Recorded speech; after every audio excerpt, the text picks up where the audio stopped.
यदि वाकई में आप अपने जीवन को बदलना चाहते हैं तो ये स्पीच आपका जीवन बदल सकती है, लेकिन तब जब आपको लगे आपके अंदर कुछ बदलने लायक है। सिर्फ तब जब आप उन चीजों को वाकई में बदलोगे जिन्हें बदलने के बारे में आप महीनों सालों से सोच रहे हैं। सिर्फ तब जब नए साल के आने का इंतजार नहीं करोगे, उस चीज को आज से ही बदल डालोगे। आप हर दिन इंतजार करते हैं ना कि कोई आएगा और आपके ऊपर जादू की छड़ी चलाएगा और आपका पूरा का पूरा जीवन बदल जाएगा। क्या वाकई में आपको लगता है कि ऐसा होगा, या सिर्फ बहानों के तले अपने जीवन को दबाए चले जा रहे हैं? पहले लेट उठने का बहाना बनाया, उसके बाद बहाना बनाया पढ़ाई ना करने का, और उसके बाद आप कह रहे हैं कि यदि आपकी कोई मदद कर देता तो आप कहीं और होते। याद रखना, मूर्खों के लिस्ट में सिर्फ और सिर्फ समस्या होती और समझदार के लिस्ट में उन समस्याओं का समाधान। आपको सिर्फ क्यों लगता है कि सिर्फ आपके जीवन में ही समस्या चल रही है, बाकी किसी और के जीवन में कोई समस्या ही नहीं है? अरे थोड़ा बाहर निकल कर तो देखिए उन लोगों को जिनके पास सोने के लिए घर नहीं है और रोड पर सो रहे हैं, उनके पास ओढ़ने के लिए कंबल नहीं है, ठंड में ठिठुर रहे हैं। अरे उन लोगों को देखिए जिनके पास पैर ही नहीं है, आंखें नहीं है, हाथ नहीं है। ईश्वर ने आपको तो सब कुछ दिया है, लेकिन उसके बाद भी अभी तक आप सिर्फ सोचते ही चले जा रहे हैं। बॉडी सबको अच्छी चाहिए, लेकिन जिम कोई नहीं जाना चाहता क्योंकि उसमें तकलीफ होती है ना, और आपको सिर्फ उस तकलीफ से ही तकलीफ है। आप बिना किसी तकलीफ के अपने जीवन में आगे बढ़ना चाहते हैं। अरे चाहते तो स्टीव जॉब्स से भी बहाने बना सकते थे, क्योंकि बचपन में ही उनके माता पिता ने उन्हें किसी और की गोद दे दिया था, लेकिन उन्होंने कोई बहाना नहीं बनाया और अपने जीवन में आगे बढ़े। चाहता तो वो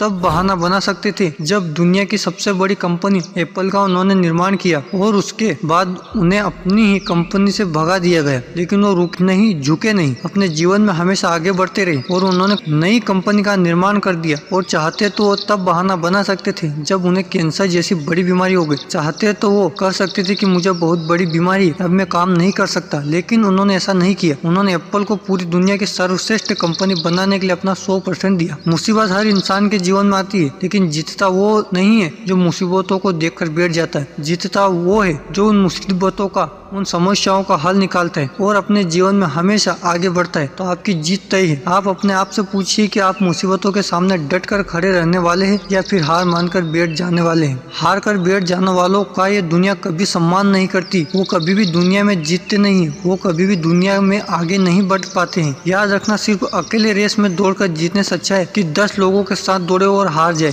अरे आप अपने काबिलियत का पता तो लगाए कि आपके अंदर आया है और क्या नहीं। आप तो शुरू में ही डर जाते हैं। जब भी कोई काम शुरू करते हैं, एक आधी हार के सब सामने आती है और आप हार कर बैठ जाते हैं। आप अपने आप से प्रश्न क्यों नहीं करते कि आपको आपके जीवन से चाहिए क्या? यदि सिर्फ सोचने से सब कुछ होता तो इस दुनिया हर एक व्यक्ति सफल होता, हर एक व्यक्ति अमीर होता, उसके पास हर वो चीज होती जो वो चाहता है। लेकिन वाकई में ऐसा नहीं होता है। जीवन का असली सच तो यही है कि आपको हर चीज पाने के लिए कर्म करना ही पड़ेगा, उसके बाद सब्र रखना ही पड़ेगा। कई बार आप गिरोगे, हारोगे, लोग बुरा भला कहेंगे, कभी आपका मन उस काम को करने के लिए करेगा भी, कभी नहीं करेगा। इसके लिए जीवन की रेस में वही आगे बढ़ेगा जो हर मुसीबत का डटकर सामना करेगा और अपने जीवन में सिर्फ आगे बढ़ता रहेगा। बिल गेट्स ने एक बहुत अच्छी बात कही थी कि मैं कभी भी अपनी क्लास में आगे बैठने वाले बच्चों में से नहीं था, मैं हमेशा ही पीछे बैठने वाले बच्चों में से था। लेकिन आज मुझे बहुत ही ज्यादा खुशी होती कि जो आगे बैठने वाले बच्चे थे, आज वो सभी के सभी मेरे लिए अपनी मेरी कंपनी में काम कर रहे हैं। इसलिए आप कभी भी ये मत देखिए कि आप आगे या पीछे, ऊपर है या नीचे। आप सिर्फ ये देखिए कि आप अपने काम को कितनी ईमानदारी, कितनी दृढ़ता और कितनी मेहनत के साथ कर पा रहे हैं। सिर्फ मेहनत, लगन और आपका आत्मविश्वास ही वो ताकत है जो आपको जीवन में आगे बढ़ाएगी। किसी और की सोच आपके प्रति क्या है उससे कोई फर्क नहीं पड़ता। फर्क इस बात से पड़ता है कि आप खुद अपने बारे में क्या सोचते हैं। आप अपने आप को एकांत में बैठाइए और अपने आप से पूछिए कि आपके अंदर कौन सी चीज सही है और कौन सी चीज गलत है। आप किन चीजों को इम्प्रूव करना चाहते हैं और किन चीजों को आप अपने जीवन से खत्म करना चाहते हैं। तो अब देर मत लगाइए और अभी इस वक्त अपने जीवन को